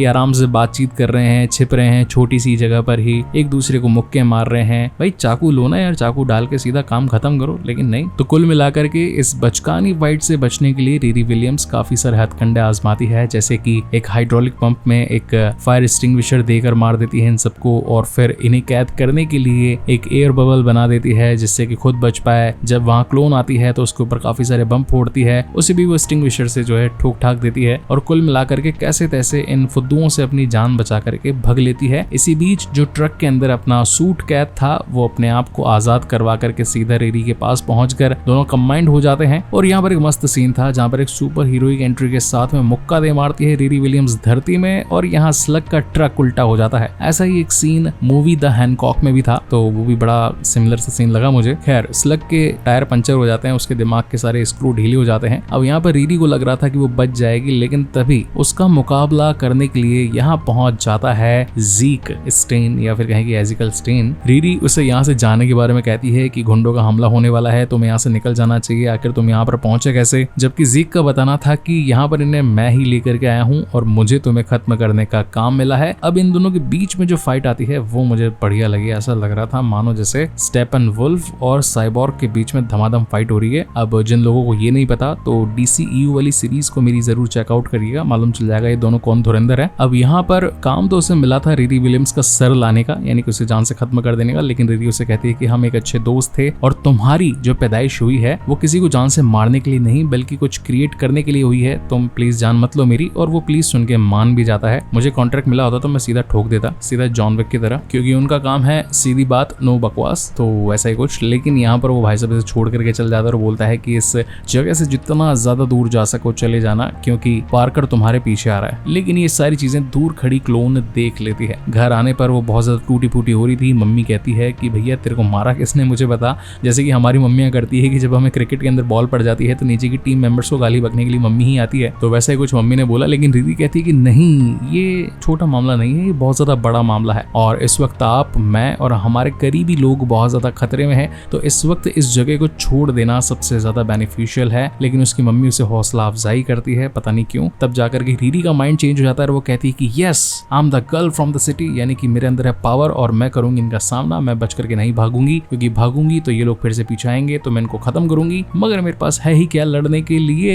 तो मम्मी जी कहती है कि नहीं, तेरे पास तेरे पापा की गैराज है, तू वहां चल मेरे साथ। तो ये लोग दोनों के दोनों वहां चले जाते हैं। अब यहाँ पर गैराज जो कि पुरानी यादों से भरा हुआ था और सूट जो कि पूरा उस फाइट में तबाह हो गया था, तो रीरी सिर्फ और सिर्फ उस प्रोजेक्टर को अपने घर ले आई थी जिसमें AI इनबिल्ट था। तो अब यहाँ पर AI जो है वो यहाँ पर हम सभी का टाइम वेस्ट करने की कोशिश करता है, मतलब कि सीरीज को खींचने की। तो कोई बात नहीं, मैं आपका टाइम वेस्ट नहीं करूंगा, सीधा पॉइंट टू पॉइंट बताऊंगा आपको। तो जहाँ tight scene, tight serious story line चल रही थी, वहीं पर माँ बेटे का जो पुराना रिश्ता होता है वो दिखा दिया जाता है कि कैसे बचपन में रीरी अपने फादर के साथ मिलकर के गाड़ियां ठीक करती थी, गाड़ी बनाती थी, ये दोनों डांस करने लग जाते हैं। मतलब कहाँ एकदम एक्सट्रीम फाइट वाला भयंकर सीन चल रहा है और कहाँ बच्चे जो है डांस कर रहे हैं। तो ठीक है, हमें इससे कोई लेना देना नहीं है क्योंकि हमें तो देखने के लिए कंटेंट मिल रहा है, कोई बुरी बात नहीं है, इसमें दिखाना भी चाहिए, थोड़ा सा कैरेक्टराइजेशन बिल्डअप होना भी जरूरी है। तो यहाँ पर दिखाया ये जाता है कि एआई में इतनी ताकत है कि उसने दिमाग को जब रीरी के फुल्ली एनालाइज किया था, एलिब्रेट किया था, तो पुरानी यादें भी वो उसमें झांक करके देख सकती थी और दिखा सकती थी, दोनों ही चीजें पॉसिबल थी। तो यहाँ पर रीरी अपने फादर की कार, फादर को देख करके बहुत ज्यादा खुश होती है, यानी कि गैरी को, और उसकी माँ कहती है कि मैंने जो कार तुम्हारे फादर ने बनवाई थी वो बेची नहीं है, वो अभी भी खरीद करके वापस साइड में रख दी है। उस कार को देख करके रीरी के मन में थोड़े से अरमान जाग जाते हैं कि हाँ, मैं इस कार की मदद से अपना सूट बना सकती हूँ। वहीं दूसरी तरफ जीक पहुंचा होता है इनके खास अड्डे पर। तो पार्कर का पूछना था कि भाई जो काम दिया गया था वो खत्म कर दिया तूने, जहाँ पर वो झूठ बोल देता है कि हाँ मैंने तो मार दिया। इस बात की पुष्टि करवाने के लिए जीक पूछता है क्लोन को कि क्या सच बोल रहा है, तो क्लोन बोलती है कि नहीं ये तो झूठ बोल रहा है, और वो इस बात को इस तरीके से घुमाती है कि हाँ उसने इसे मारा, जमीन में गाड़ दिया, चिथड़े फाड़ दिए, ऊपर से नीचे तक कर दिया। जहाँ पर पार्कर बोलता है कि हाँ ये स्टोरी आया ना सुनने में मजा, जैसे मैं आपको सुनाता हूँ। तो कुल मिलाकर के पार्कर खुश हो गया था इस बात से अनजान कि रीरी विलियम्स अभी भी जिंदा है, मगर कहीं ना कहीं उसे जीक पर थोड़ा बहुत शक हो रहा था। जीक कहता है कि देखो हमारे बीच में डील हुई थी कि मैं तुम्हारे एक दुश्मन को खत्म करूंगा, उसके बाद तुम अपने रास्ते मैं अपने रास्ते, जिस पर पार्कर का बताना था कि देखो मेरे पास तुम्हारे लिए एक डील और है, एक प्रोजेक्ट मैं करने वाला हूँ जिसके अंदर मुझे एक टेक एक्सपर्ट की जरूरत है और तुमसे बेहतर कौन ही हो सकता है। मगर जीक उसकी ना बात मान करके वहां से निकल जाता है। वहीं सीन शिफ्ट होता है नेक्स्ट मॉर्निंग और यहाँ पर हम रीरी को देख पाते हैं जो कि एआई असिस्टेंट कॉल्ड नेटली के साथ मिलकर के मम्मी की हेल्प से बना डालती है अपने सूट को। मतलब मम्मी लेकर के आती है कुछ और कबाड़ से सामान जिसके थ्रू इस सूट को पूरा किया जाएगा। और अब तो इनकी टीम मेंबर में एक पर्सन और ज्वाइन हो गया था, वो था नौजवान बाका। लंदन करता तो कुछ था नहीं, खाली बकचोदी के अलावा। वहीं दूसरी तरफ सीन शिफ्ट होता है अगेन उस रसोई में, मतलब कि सेकंड वाले फ्लोर पर जहां इनका टीम अप होता है सीक्रेट अड्डा। तो पार्कर का बताना था कि जो थर्ड प्रोग्राम है, मतलब कि जो थर्ड हमारा प्रोजेक्ट है वो बहुत ज्यादा कठिन है और हम सबको बहुत ज्यादा फोकस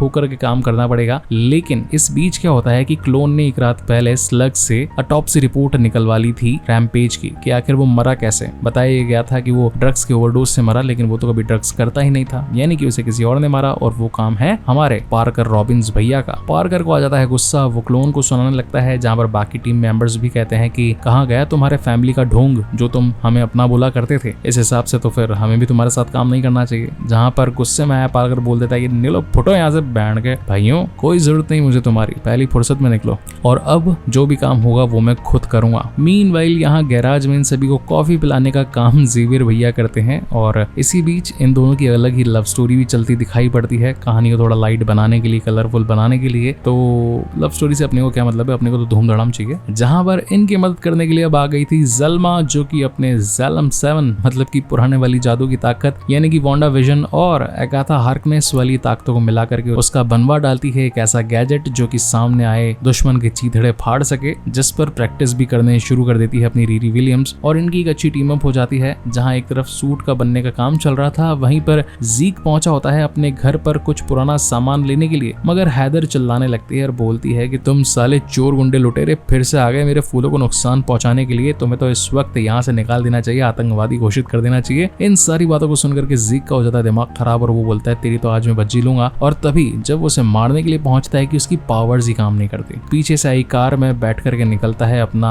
पार्कर भैया और बताता है कि तुम्हारी जो बॉडी है उसका हर एक सेल मेरे कंट्रोल में है, जैसा मैं चाहूंगा काम वो सिर्फ वैसा ही होगा। अगर मैं कहूंगा उठो कूदो भागो नाचो कुछ करो तो तुम सिर्फ वही करोगे। और अब हमें एक खास काम के लिए निकलना है तो सीधा गाड़ी में बैठ जाओ। गाड़ी में बैठने के बाद ये लोग पहुंच जाते हैं एक शानदार बंगले के सामने और जितने भी गार्ड्स होते हैं ये दोनों ही अपनी पावर्स के साथ उन गार्ड्स को धूल चटाते जाते हैं, एज वेल एज जैसे कि पार्कर के पास गोलियों को शिफ्ट करके उड़ा देने की ताकत, जैसे कि अपने योंडू के पास जो एक खास एरो था ना वैसा टाइप सा। बेचारा योंडू भी मारा गया यार गार्डियंस ऑफ द गैलेक्सी में, स्टार लॉर्ड का पापा मतलब सेकंड हैंड पापा। और पापा से याद आया तो बता दूं कि यहाँ पर जो अपने पार्कर भैया थे उनका दुश्मन और कोई नहीं बल्कि उसका पापा ही था। और वो अपने पापा को कहता है कि कर दो साइन सारी प्रॉपर्टी पर, आज के बाद सभी पर मेरा हक है। अब इस गधे को मैं एक सवाल पूछना चाहता ये हूँ कि एक बाप के मर जाने के बाद में प्रॉपर्टी किसकी होती है? नॉर्मली लीगली तो उसके बेटे की ही होती है। तो ये अखंड झंड करवाने के पीछे का रीजन क्या था? सीधा जाके मांग लेता, वो बाप वैसे ही दे देता। लेकिन नहीं, हमको तो 3 अलग अलग चोरियां करके उनकी कंपनी में शेयर्स चाहिए ताकि इनकी मेन कंपनी में हम बड़े हिस्सेदार बन जाए और फिर ये कंपनी का सारा माल पानी मेरे हाथों हो। तो स्टोरी यहाँ पर मुझे थोड़ी सी वीक राइटिंग लगी और पिताजी भी हैं, वो कुछ नहीं कहते, सीधा उसको साइन करवा करके निकल जाते हैं। और हम व्यूअर्स को ये बात मालूम चलती है कि जब पार्कर मात्र 12 साल का था तब उसके फादर ने अपने बच्चे की परवरिश की जगह पैसा कमाने का रास्ता चूज किया और इसी वजह से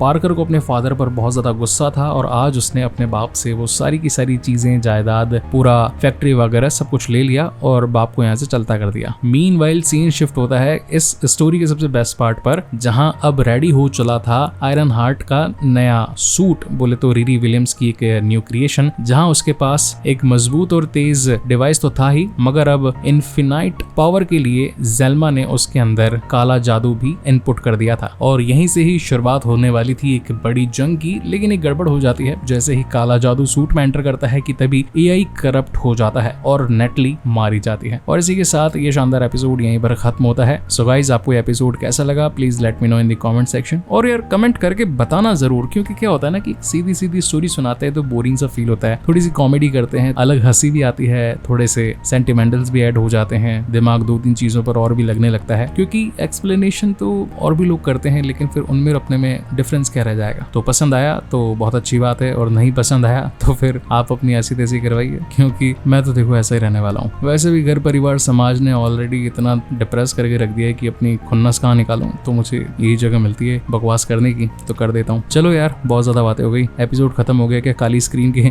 पोस्ट क्रेडिट सीन दिखाऊं क्या? मिलते हैं अगले वीडियो में, bye. very good evening and a very warm welcome to all of you guys। first of all तो सॉरी, क्योंकि 6th एपिसोड जो है वो एक साथ ही 4थे 5वें के साथ ही लाने की प्लानिंग के साथ में शुरू हुआ था, मगर कुछ तबीयत खराब होने की वजह से सोचा कि इसको बाद में लेकर के आऊंगा, लेकिन ये काफी ज्यादा ही लेट हो गया है। लेकिन कोई बात नहीं, डिटेल्स आपको पूरी मिलेंगी। So now without wasting any time चलिए डायरेक्टली आते हैं इस कहानी की मेन स्टोरी लाइन की तरफ। पिछला एक ब्रीफ दिया जाता है कि कैसे मैडलाइन नाम की एक जादूगर जो कि अपनी बेटी सेल्मा के साथ में रहकर के बढ़िया जादू कारनामे किया करती थी और उसने रीरी विलियम्स को हेल्प किया था ताकि मिस्टर पार्कर रॉबिन्स यानी कि मिस्टर हुड को मात दी जा सके। और यहीं से ही एपिसोड की शुरुआत होती है, जहां पर हम एक फ्लैशबैक को देख पाते हैं। यहाँ पर पार्कर रॉबिन्स यानी कि मिस्टर हुड, जो कि इस वक्त हुड था नहीं, सिर्फ नॉर्मल पार्कर था, वो अपने दोस्त या फिर कहें कि कजिन जॉन के साथ में चोरी कर रहा था, मगर अलार्म सिस्टम एक्टिवेट हो जाने की वजह से उन्हें यहाँ से निकलना पड़ता है। अब यहाँ से निकल कर जाते वक्त वहां पर काफी सारे गार्ड्स मौजूद हो जाते हैं और कहीं ना कहीं बाहर निकलने का रास्ता उन्हें कहीं भी दिखाई नहीं पड़ता, यानी कि ऑलमोस्ट पकड़े जाने का डर था। मगर अचानक से एक छोटा सा दरवाजा खुल जाता है, मानो ऐसा लग रहा था कि किसी ने एक मैजिक डोर ओपन कर दिया हो और वहां पर एक हुड पहना शख्स बार बार पार्कर को अपनी तरफ इशारा करता है। पार्कर एक बार सोचता है कि क्या मुझे इस पर विश्वास करना भी चाहिए या नहीं, मगर इस वक्त बीच बचाव का और कोई रास्ता नहीं था और पार्कर को उस अनजाने शख्स पर विश्वास करके उसके साथ जाना पड़ता है। जिसके बाद ये लोग एक अजीब से रेस्टोरेंट में पहुंच जाते हैं। इनके सामने पिज्जा की काफी सारी स्लाइसेस पड़ी थी जिस पर चीज लबालब भरा हुआ था। खैर मुझे तो पिज्जा बहुत ज्यादा पसंद है, आपको पसंद है या नहीं please let me know in the comment section. तो यहाँ पर जो अनजाना शख्स है वो अपने आप को बताता है कि तुम मुझे अपना राजदार, अपना दोस्त, अपना मालिक या फिर अपना वेल विशर समझ सकते हो। जिस पर पार्कर कहता है कि आखिर तुमने मुझे बचाया क्यों, रीजन क्या था? जिस पर ही सामने वाला शख्स बताता है कि मैंने तुम्हारे अंदर एक भूख देखी, तो मैं काफी टाइम से मैं नोटिस भी कर रहा था। तुम जैसे शख्स बहुत ही कम होते हैं इस दुनिया में जिनके अंदर आगे बढ़ने, एक मुकाम हासिल करने और शिखर तक पहुंचने की अजीब सी चाहत होती है, और आज जब मुझे लगा कि तुम्हें मेरी जरूरत है तो मैं बस तुम्हारे सामने आया। जिस पर पार्कर का कहना था कि आखिर मैं तुम्हें किस नाम से बुला सकता हूँ। अब यहाँ पर बहुत बड़ा एक शानदार प्लॉट रिवील होता है। ये पर्सन जो कि अपने आप को बताता है कि वैसे तो अलग अलग सदियों में मुझे अलग अलग नामों से पुकारा गया है, मगर तुम मुझे मेफिस्टो कहकर बुला सकते हो। अब अगर यहाँ पर मैं आपको मेफिस्टो की थोड़ी सी ब्रीफ दूं तो ये आते हैं नंबर साइकिल 1 से। साइकिल 1 का मतलब है कि जब एक पूरा ब्रह्मांड बनता है और नष्ट होता है तो एक साइकिल फिनिश होती है। तो जब नर्क की शुरुआत हुई थी, जब नर्क बना था तो वो साइकिल 1 था, तो मेफिस्टो वहां से बिलोंग करता था, और जो गैलेक्टस है वो साइकिल 5th से बिलोंग करता है, और जो हमारी पृथ्वी है वो तो न जाने कितने हजार साइकिल्स के बाद में आई है। तो इसका मतलब ये है कि वो इन सभी का पापा है, और आगे जो आने वाले हैं अपने मिस्टर डॉक्टर डूम या फिर कहें कि वॉन डूम मतलब मिस्टर आयरन मैन, जो कि इनसे फाइट करेंगे। तो एक बहुत ही एपिक बैटल होगा, लेकिन उसकी बात किसी और वीडियो में जरूर करेंगे। Now coming back to the main story, Mephisto का कहना था कि मेरा काम है क्लाइंट्स के लिए उनकी ख्वाहिशों को पूरी करना, तो मुझसे कुछ भी मांगो। अब यहाँ पर मेफिस्टो हमेशा क्या करता था कि अपने क्लाइंट्स को ट्रिक किया करता था, उनकी मनचाही ख्वाहिशों को तो पूरी कर दिया करता था, मगर उनसे जीवन में कुछ ऐसा ले लिया करता था जिनसे वो बहुत ज्यादा अटैच हुआ करते थे। अब अनजाने में पार्कर रॉबिन्स ने मेफिस्टो के साथ में बहुत ज्यादा अमीर बनने की और सबसे ज्यादा शोहरत पाने की ख्वाहिश तो जाहिर कर दी थी, मगर उसके बदले उसे क्या क्या लुटाना पड़ेगा ये उसे अंदाजा भी नहीं था। अब मेफिस्टो ने उसके साथ डील कर ली थी, और इसी डील के चलते मेफिस्टो ने उसे अपना एक खास हुड भी दे दिया था, और ये हुड बेसिकली नर्क से ही बिलोंग किया करता था, और यही रीजन था कि उसके अंदर काफी सारे हीट पार्टिकल्स थे। इसे पाकर के पार्कर बहुत ज्यादा खुश था, और अब वो निकल पड़ा था अपनी अलग अलग प्लानिंग्स में, ताकि कैसे भी करके इस दुनिया का सबसे ज्यादा अमीर और खास शोहरतदार आदमी बन सके। और यही रीजन भी था कि उसने अपने पुराने प्रोजेक्ट 1, 2 और 3 को अंजाम दिया, जिसकी वजह से आज प्रेजेंट टाइम के अंदर वो इस बड़ी सी टेबल पर बैठ करके एक शानदार लंच कर रहा था। सामने हालांकि अपना जीक भी बैठा हुआ था, मगर जीक जो था वो मजबूर था, क्योंकि उसके बॉडी सेल्स कंप्लीटली पार्कर के हाथों एक कठपुतली की तरह नचाए जा रहे थे। वो बोलता कि खाओ तो उसे खाना पड़ता, वो बोलता रखो नीचे ग्लास या फिर कुछ और चीजें, तो सब कुछ जीक को वैसे ही करनी पड़ती। इस बात से जीक परेशान हो गया था, और यहाँ तक कि वो तो अब मना भी कर देता है पार्कर को कि अब वो उसके साथ और काम नहीं करेगा। लेकिन कहते हैं ना कि जब एक बार कुत्ते के मुंह पे खून लग जाए तो फिर जब तक वो पूरा मांस नहीं खा जाता तब तक उसका मन नहीं भरता। तो इसी तरीके से पार्कर को एक छोटी सी ताकत का नशा चढ़ गया था। अब उसे चाहिए थी और भी ज्यादा पावर, उसे बनना था और भी ज्यादा शक्तिशाली, और भी ज्यादा रिच और महान। इसलिए अब वो जीक के साथ मिलकर के कुछ बड़ी प्लानिंग करने लगता है। जीक हालांकि उसकी जान लेने के लिए कांटों वाला चम्मच भी मारने वाला था, लेकिन पार्कर वही चम्मच उसके पैर में घुसा देता है और कहता है कि शायद तुम्हें पता नहीं, तुम्हारे सेल्स में मैंने एक चीज और फीड करी है कि तुम कभी मुझे मार नहीं सकते, तो अनजाने में भी अगर मुझे मारने की कोशिश करोगे तो हमेशा के लिए फेल हो जाओगे, इस बात का ध्यान रखना। जिसके बाद पार्कर अपने कमरे में चला जाता है और वहां पर जाकर अपने चेहरे पर टैटू बनाने लगता है। ये वो निशान थे जो किसके शरीर पर मेफिस्टो के हर एक कामयाब काम के बाद में बन जाया करते थे। तो उसने जो ये फाइनल तरक्की हासिल कर ली थी, तो ये शोहरत उसके दिमाग तक भी चढ़ने वाली थी, तो अपने चेहरे को वो थोड़ा सा ब्लेंड करने के लिए टैटूज के साथ मिक्सअप कर लेता है। लेकिन आगे जाकर के उसके साथ क्या होने वाला है ये उसे भी नहीं पता था। मीनवाइल सीन शिफ्ट होता है रीरी पर, जो कि इस वक्त अपनी आर्टिफिशियल इंटेलिजेंस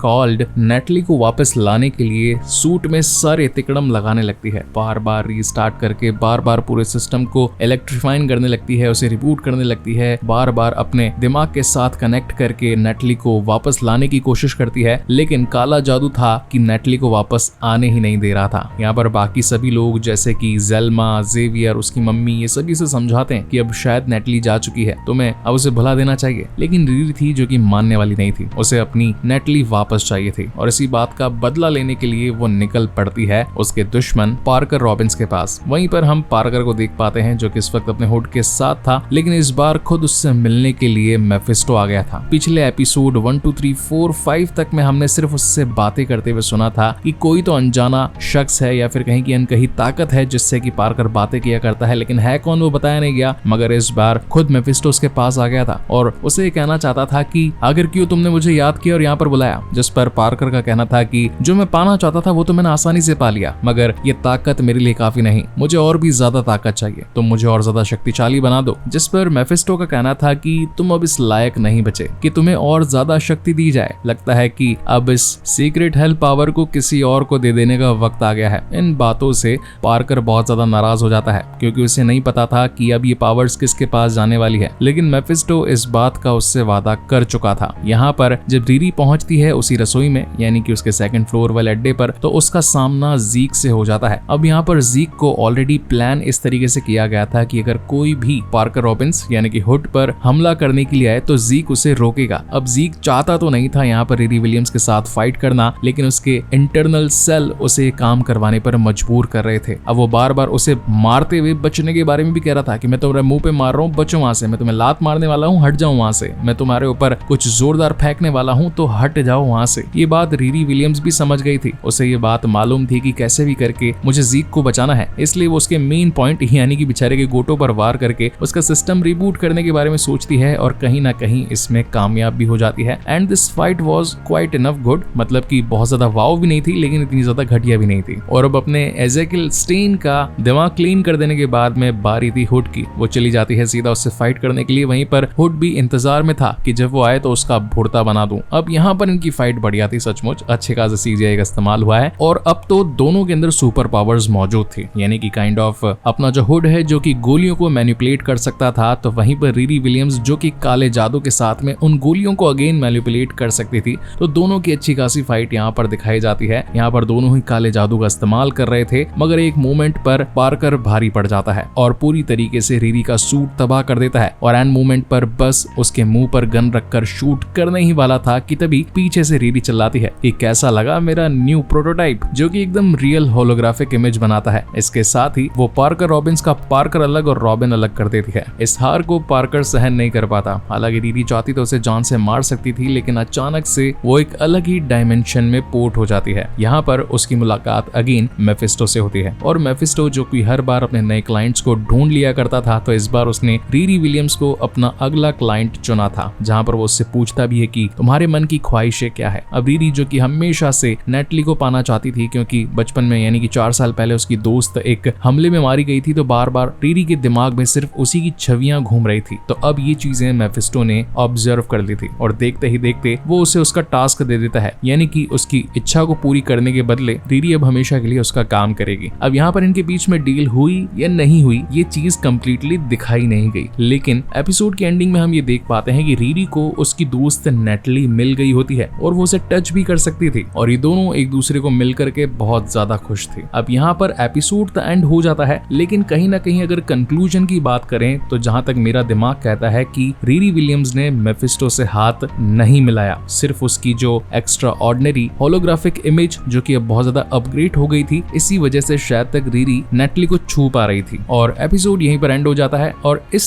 एपिसोड के बाद में एक छोटा सा पोस्ट क्रेडिट सीन भी आता है, जहां पर हम देख पाते हैं कि इस वक्त मिस्टर पार्कर रॉबिन यानी कि हुड भाई साहब पहुंच गए होते हैं सीधा जेल्मा की स्टेन शॉप में और पूछते हैं कि क्या वो काला जादू करने वाली काली चुड़ैल तुम ही हो। हालांकि जेल्मा पहले तो उसे मना कर देती है, लेकिन हुड के पास में भी जादू देख करके वो थोड़ी सी पिघल जाती है और इन दोनों की बॉन्डिंग हो जाती है और इसी तगड़े सस्पेंस के साथ ये एपिसोड यहीं पर खत्म होता है। सो गाइस, क्या होगा इसके नेक्स्ट एपिसोड में? क्या जेल्मा मिल पड़ेगी मिस्टर हुड के साथ में उसके काले कारनामे करने के लिए, या फिर शायद रीरी विलियम्स भी करप्ट हो गई है मेफिस्टो के काले जादू की वजह से? तो इन सभी सवालों को जवाब तो आपको आने वाले अगले एपिसोड्स में ही चलेगा और वो भी हम जल्द ही लाने वाले हैं। सो तब तक के लिए keep watching and stay safe and thank you so much guys for watching this video. मिलते हैं अगले वीडियो में।